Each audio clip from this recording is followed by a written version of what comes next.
தரமான சுவையான வீட்டு சமையல் இனி உங்கள் வீடுகளில்.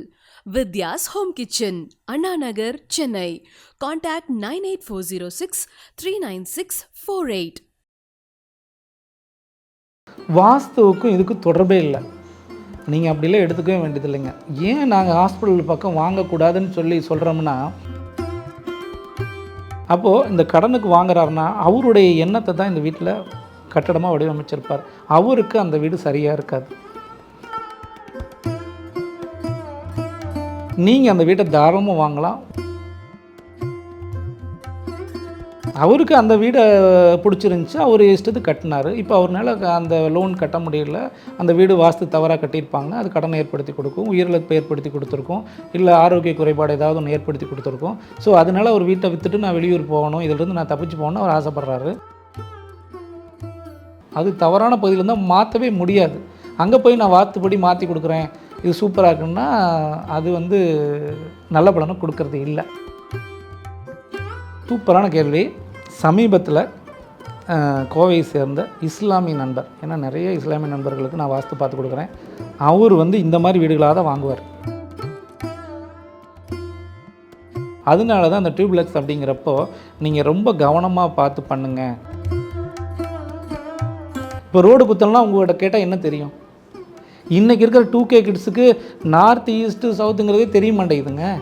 இன்றைக்கி படிக்கிற இன்ஜினியர் ஸ்டூடெண்ட்டுக்கு நான் இதை ஏன் சொல்கிறேன்னா,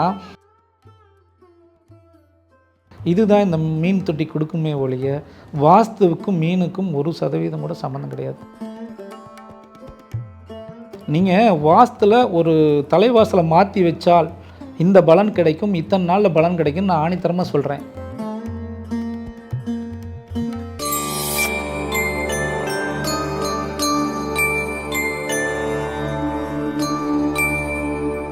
இப்போ வாஸ்து எடுத்துகிட்டோன்னு வச்சுக்கலாம் சார். இப்போ புதுசாக ஒரு வீடு வாங்கிட்டேன்னு வைங்களேன், அதை வாங்கிட்டு அந்த வீட்டில் என்னால் கொஞ்ச நாள் இருக்க முடியுது, அதுக்கப்புறமா என்னால் அங்கே இருக்கவே முடியலங்கிறப்ப அந்த வீட்டில் நான் தங்கலைங்கும் போது அது ஏதாவது குறைபாடுகள் ஏற்படுமா? உங்கள் பெயரில் இருந்தாலோ உங்களுடைய தந்தை பெயர்லையோ கணவர் பெயர்லையோ இருந்துச்சுன்னா கண்டிப்பாக அது உங்களுக்கான பாதிப்பை ஏற்படுத்தி கொடுக்கும். அப்போ அவங்களோட பேரில் இருந்ததுன்னா ஏற்படுத்தி கொடுக்கும். நீங்கள் உங்கள் பேரில் இல்லை, வேறவங்க பேரில் இருந்தால் ஒன்றும் பிரச்சனை இல்லை. நீங்கள் இங்கே வாங்கி வச்சுட்டு அமெரிக்காவில் போய் செட்டில் ஆகிடுறீங்க, இல்லை அமெரிக்காவில் இருக்கிறீங்க, வந்தால் போனால் இந்த வீடு பயன்படுத்துகிறீங்கன்னு வச்சுக்கோங்களேன். ஃபஸ்ட்டு எந்த வீடு வாங்கினீங்களோ, இப்போ அமெரிக்காவில் வாங்கியிருந்தாலும் சரி, இந்தியாவில் வாங்கியிருந்தாலும் சரி, சப்போஸ் இந்தியாவில் நீங்கள் வீடு வாங்கியிருந்தீங்கன்னா இந்த வீடு தான் உங்களுடைய வெற்றி தோல்வி, உங்களுடைய வாழ்க்கை, உங்களுடைய குழந்தைகளுடைய வாழ்க்கை எல்லாமே இந்த வீடு தான் தீர்மானிக்கும். அப்போ நான் இங்கே நான் வசிக்கவே இல்லை, அமெரிக்காவில் தான் இருக்கேன் அப்படின்னு சொல்லி நம்ம எடுத்துக்கவே முடியாது. ஏன்னா இந்த வாஸ்து அப்படிங்கிறதே உங்களுடைய பாரம்பரியம், உங்களுடைய டிஎன்ஏ, இது ஒன்றை தொடர்பு படுத்தி தான் இந்த வாஸ்து கலையே கொண்டு வரணும். ஓகே. ஸோ அப்போ ஃபஸ்ட்டு நான் ஒரு வீடு வாங்கிட்டேன் அப்படின்னா அதோட அந்த வாஸ்து அமைப்பு நான் எங்கே போனாலும் அது என்ன தொடரும். ஆமாம், இது நீங்கள் வாங்கினது மட்டும் இல்லைங்க, உங்கள் தந்தை ஃபஸ்ட்டு எங்கே வீடு வாங்குறாரோ அதுதான் உங்களை அடுத்தடுத்து கொண்டு வரும். உங்கள் தந்தைக்கு வீடே இல்லை, நீங்கள் தான் ஃபஸ்ட்டு அந்த வீடு வாங்குறீங்க, நீங்கள் தான் முதல் தலைமுறையினராக ஒரு வீடு வாங்குறீங்கன்னா அது உங்களுக்கான வெற்றி தோல்விகள் ஆரோக்கியத்தை தீர்மானிக்கும். இப்போ அதே போல் இப்போ நிறைய நம்ம ஒரு வீடு வாங்குகிறோம் அப்படின்னா அங்கே சுற்றி எல்லா விதமான வசதிகளுமே இருக்கணும், அது பக்கத்தில் தான் வீடு வாங்கணும் அப்படிங்கிற மாதிரி நம்ம நினைக்கிறோம். கொடுக்குற அட்வர்டைஸ்மெண்ட்ஸுமே அப்படி தான் இருக்குது. அதில் ஹாஸ்பிட்டல்ஸ்க்கு பக்கத்துலேயே வீடு வாங்குறதுங்கிறது வாஸ்து பிரகாரம் நல்லதா கெட்டதா? வாஸ்துவுக்கும் இதுக்கும் தொடர்பே இல்லை. நீங்கள் அப்படிலாம் எடுத்துக்கவே வேண்டியது இல்லைங்க. ஏன் நாங்கள் ஹாஸ்பிட்டல் பக்கம் வாங்கக்கூடாதுன்னு சொல்கிறோம்னா, ஹாஸ்பிட்டல் பக்கத்தில் நிறைய நோயாளிகள் வர்றாங்க. அப்போது நீங்கள் என்னென்னா அந்த நோய்கள் இன்றைக்கி எல்லாமே காற்றில் பரவக்கூடிய நோய்களாக இருக்குது. அது ஈஸியாக பரவி நம்மளுக்கும் வரக்கூடிய வாய்ப்பு அந்த வீட்டில் வசிக்கக்கூடியவங்களுக்கு ஏற்படும். அப்படிங்கிறதுனால தான் நீங்கள் ஹாஸ்பிட்டலுக்கும் உங்கள் வீட்டுக்குமான தூரத்தை கொஞ்சம் அதிகப்படுத்திக்குங்க அப்படின்னு சொல்கிறோம். மற்றபடிக்கு இதை இன்றைக்கி பூதாகரமாக வாஸ்தோட சொல்லி வாஸ்துவில் இதுதான் குற்றம், வாஸ்து தோஷம் அப்படிங்கிறாங்க. அப்படிலாம் ஒன்றும் கிடையாது. அந்த ஆரோக்கிய குறைபாடுக்காக தான் மாற்றிக்க சொல்கிறோம். மித்தபடிக்கு இதுக்கு அதுக்கும் என்ன சொன்னாங்க. அதே போல் இந்த பாழடைஞ்ச பங்களாலாம் இருக்கும், நீங்கள் அது பக்கத்துலேயே இருக்கும், அதுக்கு பக்கத்துலலாம் வீடு வாங்குறதுங்கிறது நல்ல விஷயமா இல்லை அதுக்குமே வாஸ்து இருக்குது? இப்போ சொன்னது இதுவும் ரெண்டும் ஒன்று தொடர்புடையது தான். என்னென்னா இப்போ பாழடைஞ்ச பங்களா இருந்துச்சுன்னா அங்கே விஷ ஜந்துக்களும் அல்லது ஒரு தவறான ஒரு செயல்களும் அதை யார் வேணாலும் எப்படி வேணாலும் யூஸ் பண்ணலாம் இல்லைங்களா. அது நம்ம வீட்டுக்கு பக்கத்தில் இருக்கிறப்ப நம்ம மனநிலையை அது பாதிக்கும். ஒரு தவறான ஒரு விஷயம் அங்கே நடக்குதுன்னா உங்களுக்கு அதுக்கு தொடர்பு இல்லைன்னா கூட நம்ம அதை பார்க்குறப்ப நம்ம மனநிலை அப்படிங்கிறது கொஞ்சம் டிஸ்டர்ப் ஆகும் இல்லையா. அதனால தான் நீங்கள் பக்கத்தில் பாலடைஞ்ச வீட்டுக்கு பக்கத்தில் வாங்காதீங்க, தவிர்த்துனுங்கன்னு சொல்கிறோம்.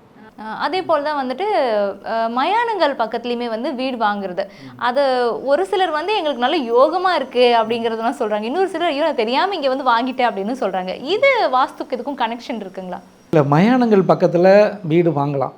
இப்போது அந்த பிணம் எடுத்துகிட்டு போகிறதையவே அது ஒரு முறை வந்து கையாளுறாங்க. எப்படின்னா, வீட்டிலேருந்து எடுத்துகிட்டு போகிறப்ப ஒரு திசை பார்த்து அந்த சடலத்தை எடுத்துகிட்டு போவாங்க. அதுக்கப்புறம் ஒரு இடத்துல கொண்டு போய் வச்சு அந்த சடலத்தை திருப்புவாங்க. அந்த வீடு பார்த்துட்டு அடுத்து வந்து மயானத்தை பார்த்து போகிற மாதிரி திருப்பி கொண்டு போவாங்க. கொண்டு போய் தான் புதைப்பாங்க. அப்போ இவங்க என்ன பண்ணுவாங்கன்னா, உயிர் போன இடம் தான் இது, மயானம் அப்படிங்கிறது வெறும் காடு தான், அப்போது அதில் வந்து ஒன்றுமே இல்லைன்னு தான் நம்மளுடைய பெரியவங்களாம் சொல்லியிருக்கிறாங்க. ஸோ அப்படிங்கிறதுனால இன்றைக்கி சிட்டிக்குள்ளே பார்த்திங்கன்னா சுற்றிலும் சுடுகாட்டை சுற்றி தான் வீடுகளே அதிகமாக இருக்குது. அப்போது இதை எப்படி எடுத்துக்கணும் அப்படின்னு சொல்லி பார்த்திங்கன்னா, உங்களுடைய மனநிலை சார்ந்த விஷயம் இது. மனநிலை வந்து நமக்கு நல்லா இருக்கணும். நம்ம எதையுமே நீங்கள் நல்லா இருந்தால் கூட உங்கள் வீட்டில் இருக்கிற எல்லார் மனநிலையும் ஒரே மாதிரி இருக்குன்னு சொல்ல முடியாது இல்லையா? அதனால மயானத்துக்கு பக்கத்துலேயோ சுடுகாட்டுக்கு பக்கத்துலேயோ வீடுகள் இல்லாமல் இருந்தால் சிறப்பாக இருக்கும் அப்படிங்கிறது பொதுவான கருத்தாக எடுத்துக்கிறோம். இதுதான் உண்மையும் கூட. ஓகே, இப்போ ஒருத்தவங்க புதுசாக ஒரு வீடு வாங்குறாங்க, அவங்களால லோன் அப்ளை பண்ணி தான் பெரும்பாலும் வாங்குறாங்க இல்லையா? அப்போ லோன் அப்ளை பண்ணி வாங்கி அவங்களால கட்ட முடியல அப்படின்னு சொல்லி அதை கை விட்டுடுறாங்க. அப்படிப்பட்ட வீடுகளில் மற்றவங்க போய் வாங்கலாமா? தாராளமாக வாங்கலாம். இப்போது ஒரு வீடு அப்படிங்கிறது அவருக்கு தகுந்தால் போல் அவருடைய எண்ணத்தை தான் வீடாக டிசைன் பண்ணுறோம். இப்போ நான் வந்து ஒரு வாஸ்து பார்க்க போனேன்னா, இப்போ ஏன் நான் சொல்கிறபடி வீடு கட்ட மாட்டாங்க. இப்போ உங்களுக்கு வீடு தேவைன்னா நீங்கள் என்ன பண்ணுவீங்க, எனக்கு ஒரு 2 பெட்ரூம் வேணும், அட்டாச்சு வேணும், எனக்கு வந்து கிச்சன்னா இந்த சைஸில் வேணும், ஹால்னால் எங்கள் வீட்டில் வந்து நிறைய சொந்த பந்தங்கள் வருவாங்க, எனக்கு மினிமம் ஒரு 20 வேணும் அப்படின்னு சொல்லி அவங்க அந்த வீட்டினுடைய உரிமையாளர் வந்து என்ன சொல்கிறாங்களோ அவங்களுடைய எண்ணத்தை தான் நம்ம வந்து கட்டிடமாக வடிவமைக்கிறோம். அப்போ உங்களுடைய எண்ணங்கள் தான் கட்டிடமாக வடிவமைக்கப்படுங்கிறது தான் உண்மை. அப்போது இந்த கடனுக்கு வாங்குறாருன்னா அவருடைய எண்ணத்தை தான் இந்த வீட்டில் கட்டடமாக வடிவமைச்சிருப்பார். அவருக்கு அந்த வீடு சரியாக இருக்காது. நீங்கள் அந்த வீட்டை தாராளமாக வாங்கலாம். வாங்கி உங்களுக்கு தகுந்தால் போல் வாஸ்து மாற்றங்கள் செஞ்சு பயன்படுத்தினீங்கன்னா கண்டிப்பாக 100% நல்ல பலனை தான் கொடுக்கும். பயப்படணுங்கிற அவசியம் கிடையாது. நிறைய இடங்கள் என்ன சொல்கிறாங்க அப்படின்னா, அவங்கனாலேயே வந்து எல்லாருமே ஆசைப்பட்டு தானே வாங்குகிறோம், பட் நாங்கள் போகும்போது அவங்களுக்கே வந்து அது செட் ஆகலைங்கும் போது அது ராசி இல்லாத இடமா தானே இருக்கும், அப்போ நான் ஏன் வாங்கணுங்கிற ஒரு எண்ணம் நிறைய இடங்களில் நிலவுது இன்றைக்கி பெரும்பாலும். அதை நீங்கள் எப்படி பார்க்குறீங்க? நீங்கள் சொல்கிறது உண்மைதான். அவருக்கு பிரியாணி பிடிக்கும், எனக்கு தோசை தான் பிடிக்கும். அவருக்கு பிரியாணி பிடிக்காததுக்காக வந்து நானும் பிரியாணி சாப்பிட முடியுமா? அதே மாதிரி தான் வீடுமே. அவருக்கு அந்த வீடை பிடிச்சிருந்துச்சி, அவர் இஷ்டத்துக்கு கட்டினார். இப்போ அவர்னால அந்த லோன் கட்ட முடியல, அந்த வீடு வாஸ்து தவறாக கட்டியிருப்பாங்க, அது கடனை ஏற்படுத்தி கொடுக்கும், உயிரிழப்பு ஏற்படுத்தி கொடுத்துருக்கோம், இல்லை ஆரோக்கிய குறைபாடு ஏதாவது ஒன்று ஏற்படுத்தி கொடுத்துருக்கோம். ஸோ அதனால் அவர் வீட்டை விற்றுட்டு நான் வெளியூர் போகணும், இதிலிருந்து நான் தப்பிச்சு போகணும்னு அவர் ஆசைப்பட்றாரு. ஸோ நீங்கள் புதுசாக இனிமேல் வீடு வாங்கணும்னு ஆசைப்பட்றீங்க, தாராளமாக வாங்கி வாஸ்துப்படி மாற்றி அமைச்சிக்கணும்னு தான் நான் சொல்கிறேன். தவறான வீடுகளாக இருந்து நீங்களும் போனீங்கன்னா உங்களுக்கு தவறுகள் தான், அந்த பாதிப்புகள் ஏற்பட தான் செய்யும். ஸோ நீங்கள் வாஸ்துப்படி மாற்றி அமைச்சிங்கன்னா 100% நல்ல பலனை கொடுக்கும். ஒன்றும் பயப்பட வேண்டிய அவசியம் இல்லை. ஒரு சில ரோடு குத்தல்கள், ஒரு சில பாதிப்பு கிணறோ ஆறோ குளங்களோ அல்லது வந்து ஏரிகளோ இந்த மாதிரி இருந்துச்சுன்னா அதெல்லாம் வந்து எந்த பகுதியில் வருதுன்னு பார்த்துட்டு வாங்கணும். அது தவறான பகுதியில் இருந்தால் மாற்றவே முடியாது. அங்கே போய் நான் வாஸ்துப்படி மாற்றி கொடுக்குறேன், இது சூப்பராக இருக்குன்னா அது வந்து நல்ல பலனை கொடுக்கறது இல்லை. அதே போல் ஒரு வீட்டில் வந்து அவங்களுடைய சூழல் ஏதோ எதிர்பாராத விதமாக அங்கே வந்து அவங்க தற்கொலை முயற்சி பண்ணி இறந்து போயிடுறாங்க அப்படின்னா அந்த வீடை வாங்குறதுக்கும் பெரும்பாலும் முன் வர மாட்டாங்க. ரொம்ப ஒரு வித பயம் இருக்கும். பட் அந்த மாதிரியான வீடுகள் வாஸ்து பிரகாரம் வாங்கி சரி பண்ணிட முடியுமா? அது நல்ல பலனை கொடுக்குமா? சூப்பரான கேள்வி. சமீபத்தில் கோவையை சேர்ந்த இஸ்லாமிய நண்பர், ஏன்னா நிறைய இஸ்லாமிய நண்பர்களுக்கு நான் வாஸ்து பார்த்து கொடுக்குறேன், அவர் வந்து இந்த மாதிரி வீடுகளாக தான் வாங்குவார். அந்த ஒரு வீடு வந்து சமீபத்தில் முடித்தாங்க. அந்த வீடு கட்டினது 2.5 கோடி ரூபா. இவருக்கு அந்த வீடு வந்து சூசைட் பண்ணிட்டு இறந்துட்டாங்க அங்கே இருந்தவங்க. அப்போது என்ன பண்ணிட்டாங்கன்னா, அந்த வீடு விற்கிறதுக்கு முயற்சி செய்கிறப்ப யாருமே பேய் வீடுன்னு போகலை. அந்த 2.5 கோடி ரூபாய் வீட்டை 1 கோடி ரூபாய்க்கு இவர் வாங்கினார். வாங்கி டோட்டலாக வந்து வாஸ்துப்படி நாங்கள் தான் மாற்றி அமைச்சு கொடுத்தோம். அதுக்கப்புறம் அந்த வீட்டையவே 3 கோடி ரூபாய்க்கு விற்றார். அப்போது நீங்கள் தாராளமாக வாங்கலாம். அதை வாஸ்துப்படி மாற்றி அமைங்கன்னு தான் சொல்கிறேன். வாஸ்து தவறாக இருந்தால் தான் உயிரிழப்பு ஏற்படுத்தும், வாஸ்து தவறாக இருந்தால் தான் விபத்துகளை ஏற்படுத்தி கொடுக்கும், வாஸ்து தவறாக இருந்தால் கடனை ஏற்படுத்தி கொடுக்கும், கணவன் மனைவியோடைய பிரிவை ஏற்படுத்தி கொடுக்கும், குழந்தைகள் இல்லாமல் போகிறதுக்கு காரணம் அதுதான். அப்படிங்கிறது ஒவ்வொரு பகுதியிலையுமே ஒவ்வொரு முறையும் நான் குறிப்பிட்றேன். அதனால் வாஸ்துப்படி அமைந்த வீடுகள் என்பது 100% நல்ல பலனை கொடுக்கும். தைரியமாக நீங்கள் வந்து அந்த மாதிரி பாதிக்கப்பட்ட வீடுகளை வாங்கலாம், நல்ல பலனை கொடுக்கும்.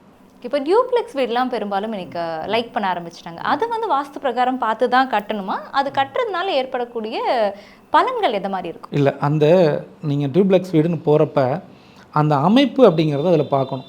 இப்போது ஒரு சில வீடுகள் பார்த்திங்கன்னா தலைவாசலுக்கு நேர் எதிரில் படிக்கட்டுகள் கொடுத்துருவாங்க, அல்லது தலைவாசலை ஒட்டியே படிக்கட்டு கொடுத்துருவாங்க, இல்லது வடக்கு பகுதி தவறான ஒரு பகுதி வடக்கு நடுப்பகுதியோ இல்லை கிழக்கு நடுப்பகுதியிலையோ வந்து படிக்கட்டு கொடுத்துருவாங்க. ஏன்னா அந்த எலிவேஷனுக்காகவும் இவங்களுக்கு ஹேண்ட்லிங் பண்ணுறதுக்கு ஈஸியாக இருக்கணும் அப்படிங்கிறதுக்காக கொடுத்துருவாங்க. அதனால தான் அந்த டியூப்ளெக்ஸ் அப்படிங்கிறப்போ நீங்கள் ரொம்ப கவனமாக பார்த்து பண்ணுங்கள். அது வந்து வாஸ்து தவறாக இருந்துச்சுன்னா நிச்சயமாக அது வந்து பெரிய அளவில் இழப்புகளை ஏற்படுத்தி கொடுக்குன்னு சொல்லி சொல்கிறாங்க. அதுபோல் தான் இந்த ஹை சீலிங்னால் பெரிய குற்றம் மாதிரியும் ஹை சீலிங் இருந்தால் வாழவே முடியாத மாதிரின்னு இன்றைக்கி ஒரு கற்பனையை கட்டமைச்சிட்டாங்க. அப்படிலாம் கிடையாதுங்க. அந்த காலத்தில் எத்தனை வீடுகள் வந்து ஹை சீலிங் கட்டின வீடுகள் இன்றைக்கி சினிமா ஷூட்டிங்க்கு இருக்குது. வாங்க நான் காமிக்கிறேன். எங்கே அமைக்கணும்னு தெரியணும். சும்மா அதை விட்டுட்டு எடுத்தோடனே ஹை சீலிங்னா தப்பு அப்படின்னு சொல்கிறது வந்து முழுக்க ஏற்றுக்கொள்ளவே முடியலைங்க. அந்த காலத்தில் எத்தனை ஹை சீலிங் வீடு இருக்குது. இன்றைக்கி வந்து நிறையா பேர் இப்போ நாங்கள் வந்து சிங்கப்பூர், மலேசியாவோ, யூஎஸோ, இப்படி லண்டனோ, ஸ்ரீலங்காவோ எல்லோரும் தமிழர்கள் வாழக்கூடிய எல்லா இடத்துலையும் வாஸ்து பார்க்குறாங்க. அவங்களாம் ஹை சீலிங்கில் தான் ஒரு வீடு 10 கோடி 20 கோடி செலவு பண்ணி கட்டுறாங்க. அப்போ அவங்க யாருமே நல்லா இருக்காரு இல்லையா?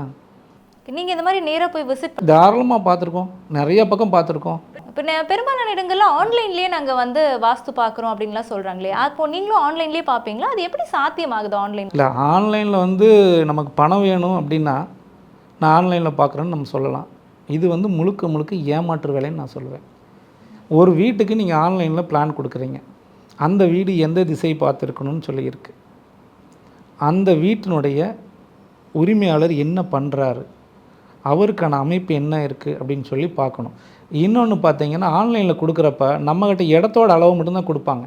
அவங்கக்கிட்ட உங்கள் வீட்டுக்கு பக்கத்தில் ஏரி இருக்கா, வீட்டுக்கு பக்கத்தில் ஆறு இருக்கா, மயானம் இருக்கா, சுடுகாடு இருக்கா, இல்லை பக்கத்தில் வந்து ட்ரைனேஜ் எதுவும் போகுதா, இல்லை ரோடு குத்தல் இருக்கா, இப்படி ஒரு கிளைண்ட்கிட்ட உட்காந்து எல்லாம் கேட்பீங்களா? அப்படி கேட்டால்தான் அவங்களுக்கு தெரியுமா? அது இப்போ ரோடு குத்தல்னால் உங்கள்கிட்ட கேட்டால் என்ன தெரியும்? இன்றைக்கி இருக்கிற 2K கிட்ஸுக்கு நார்த் ஈஸ்ட்டு சவுத்துங்கிறதே தெரிய மாட்டேங்குதுங்க. இன்றைக்கி படிக்கிற இன்ஜினியர் ஸ்டூடெண்ட்டுக்கு நான் ஏன் இதை சொல்கிறேன்னா, நானும் என்னுடைய நண்பரும் மறைந்த வாஸ்து நிபுணர் நண்பரும் வந்து 2023 ஒரு பெரிய ஒரு ப்ராஜெக்ட் பண்ணோம். அது வந்து சேலத்தில் ரெடிஷன் ஹோட்டல்லையும் சரி, அது இல்லாமல் சென்னையிலையும் வந்து 2 பேர் உட்காந்து ஒரு பிளான் பண்ணோம். இது என்னென்னா, இன்றைய இளைய தலைமுறையினருக்கு இந்த வாஸ்து கொண்டு போய் சேர்த்தணும் அப்படின்னு சொல்லி இன்றைக்கி ஒரு செயினில் இருக்கிற ஒரு 7 காலேஜ் இருக்குது. அந்த 7 காலேஜுகளுக்குமே அடிப்படை வாஸ்து அப்படிங்கிறத சொல்லிக் கொடுக்கணும். சிவில் இன்ஜினியர் ஸ்டூடெண்ட்டுக்கு வந்து கண்டிப்பாக சொல்லிக் கொடுக்கணும், இலவசமாக சொல்லிக் கொடுக்கணும் அப்படின்னு சொல்லிட்டு அவங்கள்ட்ட பேசணும். அதை முழுக்க நான் தான் முன்னெடுத்து போனேன். அது என்னமோ இயற்கை அதற்கான வழி கொடுக்கல. என்னோடய நண்பரும் சமீபத்தில் இறந்துட்டார். ஸோ அதனால் வந்து மீண்டும் அதை பண்ணணும்னு என்னோடய ஆசை. அதுக்கு நாங்கள் போய் அந்த காலேஜில் கேட்குறப்போ அவங்க என்ன சொன்னாங்கன்னா, இந்த வாஸ்துவுக்கு அடிப்படையாக நீங்கள் என்னென்ன கொடுப்பீங்கன்னு கேட்டாங்க. அடிப்படைன்னா ஒரு ஹேண்ட்புக் கொடுப்பீங்களா, வகுப்பு எப்படி எடுப்பீங்க, மாதம் ஒருக்காவா இல்லை வாரம் ஒரு டைம் எடுப்பீங்களா, டெய்லியும் வகுப்பு எடுக்கிற மாதிரி இருக்குமா, அதற்கு எந்த மாதிரி வந்து நம்ம சிலபஸ் வந்து நம்ம கொடுக்கணும் அப்படிங்கிறத ஒரு அவங்களோட ரூல்ஸை வந்து ஒரு பக்கமாக கொடுத்துருக்காங்க. அதெல்லாம் எங்கிட்ட இருக்குது இன்றைக்கி. அதெல்லாம் கொடுக்குறப்ப என்னாச்சுன்னா, அப்போது 2023 நாங்கள் வாஸ்து வகுப்புன்னு ஏற்காட்டில் எடுக்கலாம் அப்படின்னு சொல்லி பண்ணுறப்ப வாஸ்து படிக்க வந்தவங்களுக்கே ஜெராக்ஸ் எடுத்து தான் கொடுத்தோம். அவர் எழுதின புத்தகங்கள்லேருந்து ஜெராக்ஸ் எடுத்து தான் கொடுத்து இதுதான் வாஸ்து அப்படின்னு சொல்லி கொடுத்த காலகட்டம். அப்போ அந்த காலகட்டத்தில் எங்களால் அதை வந்து இம்ப்ளிமெண்ட் பண்ண முடியல. அப்புறம் இதெல்லாம் பண்ணலாம், புக்கெல்லாம் ரெடி பண்ணிட்டு பண்ணலாங்கிறப்போ இயற்கை அதற்கான வாய்ப்பு கொடுக்கல. ஆமாம், நிச்சயமாக நாங்கள் பண்ணுவோம். நிச்சயமாக இந்த வாஸ்துக்களையை எல்லாத்துக்கும் இலவசமாக கொண்டு போகணும் அப்படிங்கிறத என்னுடைய முழுக்க ஆசையும் நோக்கமும் என்னுடைய எண்ணமும். நிச்சயமாக அது வந்து நடக்கும் அப்படிங்கிறத உறுதியாக நான் சொல்லிக்கிறேன். விரைவில் அதற்கான முன்னெடுப்பும் பண்ணுவோம். உங்களுடைய எண்ணங்களுக்கு வாழ்த்துக்கள். நிச்சயமாக அதை நிறைவேறட்டும். சரி, இப்போ படிக்கிற பசங்க இப்போ வீட்டுக்குள்ளே வந்து இப்போ மீன் தொட்டி எல்லாமே வைக்கிறது, வாஸ்து மீன் வளர்த்துறோம் அந்த மாதிரிலாம் சொல்கிறாங்க இல்லையா? அப்போ படிக்கிற பசங்களுடைய அறைக்கு முன்னாடியோ அவங்களுடைய பெட்ரூம்க்கு முன்னாடி இந்த மீன் தொட்டி அமைக்கிறதுங்கிறது சரியானது தானா? இப்போ மீன் தொட்டிக்கும் வாஸ்துக்கும் தொடர்பு இல்லைங்க. இப்போது என்னென்னா, நீங்கள் வெளியில் போயிட்டு வர்றீங்க, பசங்க ஸ்கூலுக்கு போயிட்டு வர்றாங்க, அவங்க ரிலாக்ஸாக இருக்கணும். ஏதாவது ஒரு ரிலாக்ஸ்னால் ஏதாவது ஒரு பொருளை பார்க்குறப்போ, அது கூட விளையாடுறப்போவோ, அப்படி தான் அவங்களுக்கு அந்த மன நிறைவு அப்படிங்கிறது ஏற்படும்.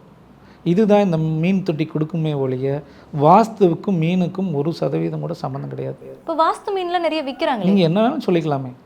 வாஸ்து மீன் சொல்லிக்கலாம், வாஸ்து பள்ளி சொல்லலாம், வாஸ்து பாம்பு வந்துருச்சு. அப்புறம் வாஸ்துல வந்து கண்ணுக்குட்டி வந்து வாஸ்து கண்ணுக்குட்டின்னு இப்போ குட்டி குட்டியாக கண்ணுக்குட்டி வந்துருச்சு. வாஸ்து ஆமை வந்துருச்சு. அப்புறம் கழுதை கூட வாஸ்துல வந்துருச்சு. ஆந்தை வந்து இப்போ புதுசாக ஒரு ட்ரெண்டு வந்து ஆந்தை வந்துச்சுன்னா பணம் கொட்டுங்கிறது ஒரு வந்துருச்சு. நீங்கள் என்ன வேணாலும் வச்சுக்கோங்க. ஆனால் இன்னொரு விஷயம் சொல்லப்படுது இல்லைங்களா, இப்போ இந்த மீன் தொட்டி வைக்கிறோம், மீன் வளர்க்குறோன்னா நம்ம வீட்டில் இருக்கக்கூடிய நபர்களுக்கு ஏதாவது ஒரு உடல் ரீதியான பாதிப்புகள் வரப்போகுது அப்படின்னா அதை ஏற்றுக்கும், அது வந்து இறந்து போயிடும் அப்படின்லாம் சொல்கிறோம். ஆமாங்க, நீங்கள் மீன் சாப்பிட்டீங்கன்னா கூட அதுக்கு பாதிப்பு ஏற்பட தான் செய்யும். அதனால தான் சைவம் சாப்பிடுன்னு சொல்கிறோம் நாங்கள். நீங்கள் அசைவமே சாப்பிடாதீங்க. ஆமாங்க, ஆமாம். இப்போ நீங்கள் மீன் வந்து இறந்து போச்சுன்னா ஒரு பாதிப்பு வரும்னா, இதெல்லாம் வந்து எவ்வளோ பெரிய பாதிப்பு அந்த மீன் ஏற்றுக்குது, வீட்டில் வளர்க்கக்கூடிய அந்த வளர்ப்பு மீன் வந்து ஏற்றுக்குது அப்படின்னு சொல்கிறாங்க. மேடம், மீனை வந்து மிருகத்தில் கொண்டு வந்தீங்கன்னா கூட இதை ஒரு எடுத்துக்கலாம். ஏன்னா வளர்ப்பு பிராணி அப்படின்னா நீங்கள் உங்கள் கையால் உணவு ஊட்டி ஒரு சமையல் செய்கிறீங்க, சாப்பாடு செய்கிறீங்க, இல்லை தட்டோ ஒரு அதுக்கு தேவையான தீவனங்களை வந்து விவசாய நிலத்துலேருந்து எடுத்து போடுறீங்க, உங்கள் கையில் ஊட்டி விட்டீங்கன்னா, உங்கள் கையால் அதுக்கு செஞ்சு கொடுத்தீங்கன்னா கூட இந்த பாதிப்பும் நமக்கான கனெக்ட் இருக்கும். அது வந்து நம்ம ஒரு குழந்தை மாதிரி வளர்த்துறோம். ஒரு மாட்டுக்கன்று வளர்த்தோம்னா குழந்தை மாதிரி வளர்த்துறோம், ஒரு ஆடு வளர்த்தோம்னா குழந்தை மாதிரி வளர்த்துறோம். ஓகேங்களா? இப்போது இதுகளுக்கு ஏதாவது ஒரு நாய்க்குட்டி வளர்த்துனா அதுக்கு எங்கே போனாலும் என்னோட பெட்டு, என்னோட செல்லம்னு சொல்லி அதை வளர்த்துறோம். ஸோ இதுகளுக்கு பாதிப்பு ஏற்படுனா கண்டிப்பாக உங்கள் பாதிப்பை அதை எடுத்துக்குன்னு சொல்லலாம், ஷேர் பண்ணிக்க முடியும். ஆனால் இந்த மீனுக்கு வந்து எப்படி நீங்கள் வந்து கனெக்ட் பண்ண முடியும்னு நினைக்கிறீங்க? அதுதான் மேடம் சொல்கிறேன். மீன் வந்து இதெல்லாம் வந்து முழுக்க ஏமாத்துறதானுங்க. வாஸ்து மீன்லாம் பொய். அப்படி இருந்தால் நான் வீடு பூரா மீன் தொட்டியாக வச்சுக்கிட்டு கம்முன்னு அங்கேயே உட்காந்துக்குவேன், எனக்கு பணம் வந்தால் போதுமே. நீங்கள் ஆரோக்கியம்னு சொல்கிறீங்கல்ல, இப்போ ஹாஸ்பிட்டலில் குமிறாங்க, போய் நீங்கள் போங்க, கீழ்ப்பாக்கம் ஹாஸ்பிட்டல் போங்க, அங்கே வந்து அத்தனை பேர் குமிஞ்சிருக்கிறாங்க. மீன் தொட்டியாக வரிசையாக வச்சுருவோமே, அதுக்கு என்ன செலவு ஒன்று கவர்மெண்ட்டை பேசி ஒரு இதை வாங்குவோம், அப்ரூவல் வாங்கி மீன் தொட்டியை வச்சுட்டு எல்லோரும் நல்லா இருப்பாங்கல்ல. வர மீன் செத்தா போதும்னு டெய்லி மீனை கொண்டுருவோமே, அப்போ மனுஷனை நல்லா இருக்கட்டுமே. இங்கே அடிப்படையாக பயன்படுத்துங்கிறேன் நான். இது இப்போ ஏமாற்றணுன்னா, இப்போ என்னென்னா இந்த வாஸ்துங்கிறது பெரிய ஸ்கேம் ஆயிடுச்சு, சதுரங்க வேட்டை மாதிரி ஆயிடுச்சு. இப்போ இதை ஒரு பயமுறுத்தணும், ஒரு ஏமாற்றணும், இது ஒரு பிரம்மாண்டத்தை காமிக்கணும், எனக்கு தான் தெரியும், உலகத்துலேயே நான் தான் ஜீனியஸு அப்படிங்கிறத நான் வந்து ப்ரூவ் பண்ணுறதுக்காக ஒரு போராடி கடைசியில் என்ன பண்ணுவாங்கன்னா தோற்று தான் போவாங்க, ஜெயிக்கவே முடியாதுங்க. இது மாதிரி மிகப்பெரிய ஜாம்பவான்லாம் பார்த்தாச்சு. அவங்கெல்லாம் இன்றைக்கி வாஸ்து விட்டு எனக்கு வாஸ்தே வேண்டாம், வாஸ்தே போய் நான் இனிமேல் வாஸ்துக்கு வரலைன்னு போனாலுங்களாம் இருக்குதுங்க. நிதர்சனமான உண்மைங்க, இது நடந்தது. இந்த கடந்த காலங்களெல்லாம் எடுத்து பாருங்கள். இதில் வந்து கண்டுபிடிக்கிறதுக்கோ ஆராய்ச்சி பண்ணுறதுக்கோ ஒன்றுமே இல்லைங்க. இது வாஸ்துல எல்லாமே இயற்கையால் படைக்கப்பட்டது, இறைவனால் கொடுக்கப்பட்டது. அதில் எனக்கு தெரிஞ்ச விஷயங்களை நான் அவங்களோட ஷேர் பண்ணுறேன், அவ்வளோதான். நான் என்னோடய தேடுதல்கள் இதில் என்ன இருக்குது என்ன நடக்குதுன்னு தேடுறேன். ஒவ்வொரு நாளும் ஒவ்வொரு வீட்டுகளை பார்க்குறேன்.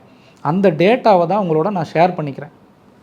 அதை விட்டுட்டு இதில் வந்து ஒரு தேவையில்லாத ஒரு கற்பனையை கொண்டு வந்து பயமுறுத்தி மக்களை ஏமாத்துறதெல்லாம் வந்து மிகப்பெரிய ஒரு அயோக்கியத்தனம். அதெல்லாம் செய்ய வேண்டாம். நேர்மையான முறையில் என்ன இருக்குதோ அதை மக்களுக்கு எடுத்து சொல்வோம். 100% வாஸ்துங்கிறது உண்மை தான். இந்த மாதிரி ஆட்கள்னால தான் என்னென்னா இந்த வாஸ்து மேலேயே இன்றைக்கி இருக்கிற பசங்களுக்கெல்லாம் வெறுப்பாகி ஏமாத்துறது அப்படிங்கிற ஒரு மனநிலையை ஏற்படுத்திடுச்சு. சரி, சிறப்பு சார். இப்போ வாஸ்து திசைகளையும் கிரக தொடர்புகளையும் எந்த மாதிரி நம்ம தொடர்பு படுத்தி கண்டுபிடிக்கலாம்? இல்லை, அது ஒன்றுக்கொன்று, கிரகங்களும் வாஸ்தும் ஒன்றுக்கொண்டு தொடர்புடைய தான். இதை தவிர்க்கவே முடியாதுங்க. இன்றைக்கி ஜோதிடத்துறையில் மிகப்பெரிய அளவில் ஒரு கண்டுபிடிச்சிட்டேன்னு ஒருத்தர் சொல்கிறார். அவர் வீட்டிலே வந்து அவருக்கும் அவருடைய மனைவிக்குமே எலும்பு சார்ந்தது முதுகு சார்ந்த பிரச்சனைகளை ஏற்பட்டுச்சு. இப்போ சமீபத்தில் இது நடந்ததுங்க. அப்போது நீங்கள் ஜோதிடத்துறையில் வந்து அதை சரி பண்ண முடியும் அப்படின்னா ஒரு கோயிலுக்கு போய் சரி பண்ணலாமே, ஏன் பண்ண முடியலைங்க? நீங்கள் வாஸ்துல ஒரு தலைவாசலை மாற்றி வச்சால் இந்த பலன் கிடைக்கும், இத்தனை நாளில் பலன் கிடைக்கும்னு நான் ஆணித்தரமாக சொல்கிறேன். நான் 10 நாளில் பலன் கிடைக்குன்னா 10 நாளில் கிடைக்கும், 30 நாளில் மாற்றம் கிடைக்குன்னா 30 நாளில் மாற்றம் கிடைக்குன்னு சொல்கிறேன். நீங்கள் அதே மாதிரி சொல்லுங்களேன், ஜோதிடத்துறையிலையும் சொல்ல வேண்டியதானுங்க. அதை ஏன் நீங்கள் சொல்ல முடியல? அதில் 100ல் 10 பேர் உண்மையான ஜோதிடம் மிகப்பெரிய அளவில் இதில் ஆராய்ச்சி பண்ணுறாங்க, அனுபவப்பட்டவங்க இருக்கிறாங்க. அதை நான் இல்லைன்னு சொல்ல. 90% பேர் என்ன பண்ணுறாங்கன்னா இன்றைக்கி பணம் அப்படிங்கிறத நோக்கி பயணப்படுறாங்க. எல்லாத்துலேயும் பணம் பார்க்கணும். அப்படிங்கிறத பயணப்படுறாங்க. அதெல்லாம் வந்து ரொம்ப காலத்துக்கு இதை கொண்டு போக முடியாது. ஓகே, இப்போ பெரும்பாலும் அந்த மாதிரி இருக்காங்க. இப்போ உங்ககிட்ட நீங்கள் வந்து எல்லாமே ஃப்ரீயாக தான் கொடுக்குறீங்களா? வரக்கூடிய கன்சல்டன்ட்டுமே எல்லாமே ஃப்ரீயாக தான் பண்ணி தரீங்களா? இல்லை, நான் கன்சல்டன்ட் நான் எப்படி ஃப்ரீயாக பண்ண முடியும்? இப்போ எனக்குன்னு ஃபேமிலி இருக்குது, எனக்குன்னு செலவு இருக்குது. இப்போ சென்னை வர்றேன் அப்படின்னா நான் காரில் வர்றேன், எனக்கு ஒரு 3 கார் வச்சுருக்குறோம், எனக்கு டிரைவர் இருக்கார், நான் இங்கே வந்தால் ரூம் போட்டு தங்கணும். நான் எப்படி ஃப்ரீயாக பண்ண முடியும்? எனக்கான இப்போது என்னோடய தகுதிக்கானது, என்னுடைய படிப்புக்கானது, என்னோடய நாலேஜை வந்து நான் வந்து உங்களுக்கு கொடுக்குறேன் அப்படின்னா அதற்கான தொகையை நான் வாங்கி தான் ஆகணும். இலவசமாக கொடுக்க முடியாதுல்ல. அதாவது இப்போ இங்கே சரியான முறையில் நான் உங்களுக்கு இலவசமாக கற்றுக் கொடுக்கலாம், ஆனால் வாஸ்து பார்க்குறது நான் இலவசமாக பண்ண மாட்டேன். என்னோடய நாலேஜை வரக்கூடிய தலைமுறைக்கும் சந்ததியினர்களுக்கு வந்து நான் இலவசமாக கற்றுக் கொடுக்கணும்னு என்னோட ஆசை. அதை நான் செய்வேன் ஒழிய நான் வாஸ்து பார்க்குறது இலவசமாக என்றைக்குமே பார்க்க மாட்டேன். நான் எல்லாத்துக்குமே பைசா இருந்தால் மட்டும்தான் நான் பார்ப்பேன். ஏன்னா இப்போ நிறைய இடங்களில் வந்து எல்லாருமே காசுக்காக இப்படி பார்க்குறாங்கன்னு சொல்லப்படும் பொழுது அப்போது நம்மளுமே அதை நோக்கி தான் பயணப்பட்டு இருக்கோம் இல்லையா? அப்போ அவங்கள நம்ம குறை சொல்கிறதுங்கிறது எந்த இடத்துல நீங்கள்? நான் யாரையுமே குறை சொல்லைங்க. நான் யாரையுமே இந்த வாஸ்து நிபுணர்களையோ ஜோடியர்களையோ யாரையுமே குறை சொல்கிற அளவுக்கு நான் பெரிய ஜீனியஸ் கிடையாதுங்க. நான் அதை குறை சொல்லலை. நீங்கள் ஒரு குழந்தை பிறந்து வரணும் அப்படின்னாலே அதுக்கு ஒரு 10 மாதம் இடைவெளி தேவைப்படும். ஒரு மரம் வச்சிங்கன்னா அது பலன் கொடுக்கணும்னா ஒரு தென்னை மரம்னா குறைஞ்சது 3 வருஷம் சொல்கிறாங்க. ஒரு மாமரம் அப்படின்னா குறைஞ்சது ஒரு 6 மாதத்துலேருந்து 1 வருஷம் ஒரு ஹைப்ரிட்டாக இருந்தாலும் சொல்கிறாங்க. இன்றைக்கி என்ன பண்ணுறாங்கன்னா ஒரு ஜோதிடம் படித்தா 10 நாளில் ஜோதிடர் ஆகிடலாம், ஒரு வாஸ்து படித்தா உடனே வந்து நான் வாஸ்து நிபுணர் ஆகிடலாம் அப்படின்னு சொல்லி நிறைய கிளம்பிட்டாங்க. இப்போ என்னென்னா ஈஸியாக இதில் பணம் சம்பாதிக்க முடியும்னு சொல்லி ஒரு தேடுதல் ஓடிட்டுருக்கு இல்லைங்களா? அப்போது இதை வந்து நம்ம ஒரு 5000 ரூபாயோ ஒரு 10,000 ரூபாயோ கட்டி படித்த உடனே நம்ம ஒரு வாஸ்து நிபுணர் ஆயிரலான்னு சொல்லி வர்றாங்க இல்லையா? அவங்கள தான் நான் வந்து சொல்கிறேனே தவிர பழமையானவர்களை உண்மையாக இதை பண்ணக்கூடியவர்களை யாரையுமே நான் குறை சொல்லைங்க. அதை குறை சொல்கிற அளவுக்கு நான் பெரிய ஜீனியஸோ நான் பெரிய அறிவாளியோ நான் பெரிய ஞானியோ கிடையாதுங்க. நான் ஒரு சாதாரண ஆள்.